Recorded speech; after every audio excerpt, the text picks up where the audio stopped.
Hello and welcome to Wikipedia classes. This is Mohit Anand and I am here with a new lecture on the MCQ series on 73rd Amendment Act of 1992.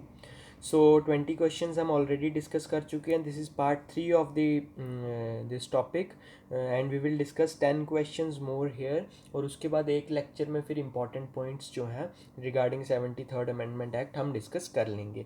So I hope अभी तक आपको जितने lectures मैंने upload किए हैं वो समझ आ गए होंगे और आपने नोट डाउन भी कर लिया होगा. Please make sure to subscribe this channel and share as much as possible, क्योंकि एग्ज़ाम जो है वो अब आने वाला है. फॉर्म्स ऑलरेडी फिल हो रहे हैं, तो हेल्प करेगा आपको ये MCQs बहुत ज़्यादा आपके एग्ज़ाम में. सो इसको नोट डाउन करते जाइए और उसके बाद बार बार रिवाइज़ करते जाइए ताकि जब एग्ज़ाम आए तो आपको प्रॉब्लम ना आए. ये क्वेश्चंस जो हैं जैसा भी एग्ज़ाम में आएगा तो आप उसको इजीली कर सकते हैं. तो लास्ट तक वीडियो को देखिए और उसके बाद प्लीज़ शेयर और सब्सक्राइब भी कर दें चैनल. तो चलिए स्टार्ट करते हैं. लेते हैं क्वेश्चन नंबर 21. तो this is an important question. Which of the following is not a compulsory provision regarding the 73rd amendment act. मैंने आपको बताया था कि 73rd अमेंडमेंट एक्ट में there are some voluntary provision and there are some compulsory provision. Compulsory provision आप learn कर लीजिए, voluntary learn करने की ज़रूरत ही नहीं पड़ेगी.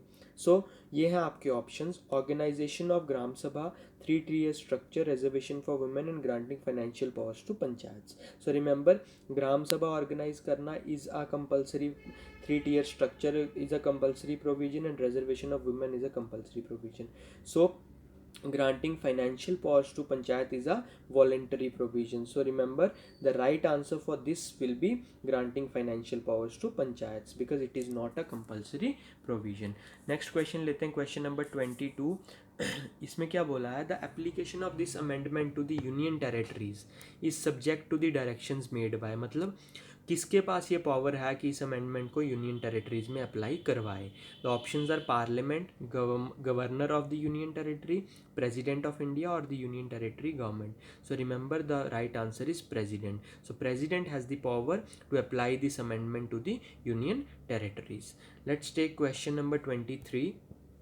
It says the act does not apply to which of the following states. इनमें से किन स्टेट्स में ये एक्ट अप्लाई नहीं होता है. So you can see the options. Now I will tell you the right answer. The right answer is Nagaland, Meghalaya and Mizoram. इन 3 जगह पे ये एक्ट अप्लाई नहीं होता है. So this you should remember.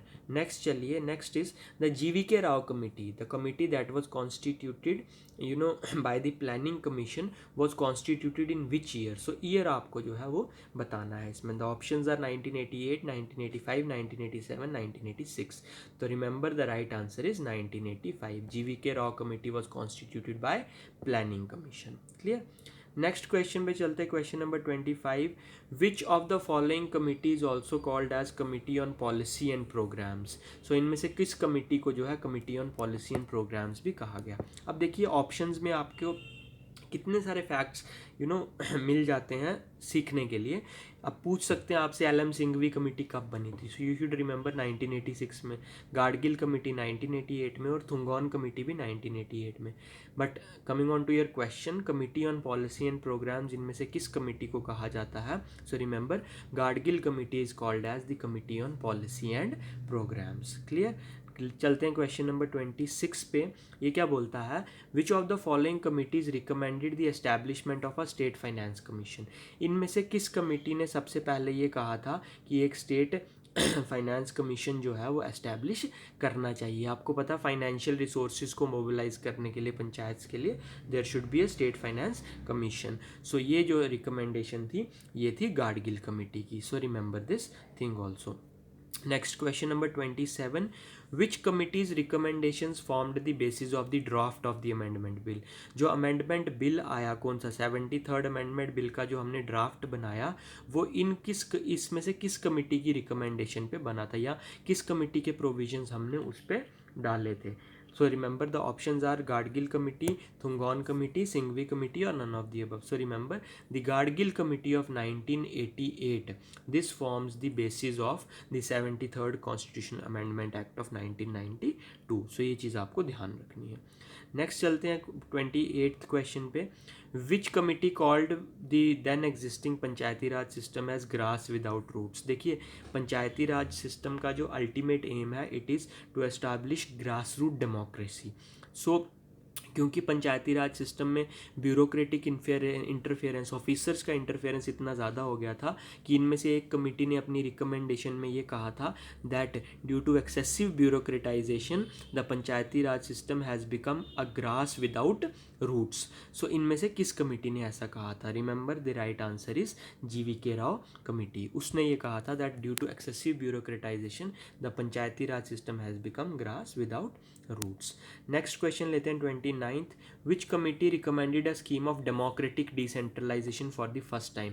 पहली बार किस कमेटी ने डेमोक्रेटिक डिसेंट्रलाइजेशन की बात की थी? इसी डेमोक्रेटिक डिसेंट्रलाइज को हम पंचायती राज बोलते हैं. So remember your options are Singhvi Committee, Balwant Rai Mehta Committee, GVK Rao Committee, or none of the above. So the right answer is Balwant Rai Mehta Committee. So Balwant Rai Mehta Committee was the first committee that called for democratic decentralization. So I hope ये clear है. Let's take last question of today's video. Question number 30. The resolution of local self government was first stated by. तो पहली बार local self government का resolution जो था वो कौन लेके आया था? So remember local self government का रेजोल्यूशन इंडिया में बहुत पुराना आया था. It came in the year 1884 में. सो इनमें से कौन लेके आया था? Remember Lord Ripon was the person who stated this resolution of local self government. और इसीलिए Lord Ripon is also called as the father of local self government in India. So ये फैक्ट ध्यान रखिएगा. लोकल सेल्फ गवर्नमेंट इसी पंचायती राज को ही कहा जाता है लोकल सेल्फ गवर्नमेंट. तो Lord Ripon is called as the father of local self government in India. So ये थे हमारे आज के 10 क्वेश्चन जो मुझे आपके साथ डिस्कस करने थे. नोट डाउन कर लीजिए. और इसके साथ ही 30 questions, we are over with 30 questions regarding 73rd Amendment Act. Next जो लेक्चर आएगा उसमें आपको मैं इंपॉर्टेंट प्रोविजंस इस एक्ट से रिलेटेड कुछ बताऊंगा और उसके बाद I also give you some 3-4 questions more जो इंपॉर्टेंट रहेंगे और उसको हम वहाँ पे डिस्कस करेंगे. So with this I will end this video. Please keep supporting and keep watching this videos and please don't forget to subscribe the channel. So with a new lecture I will come soon. Till then take care. God bless you all.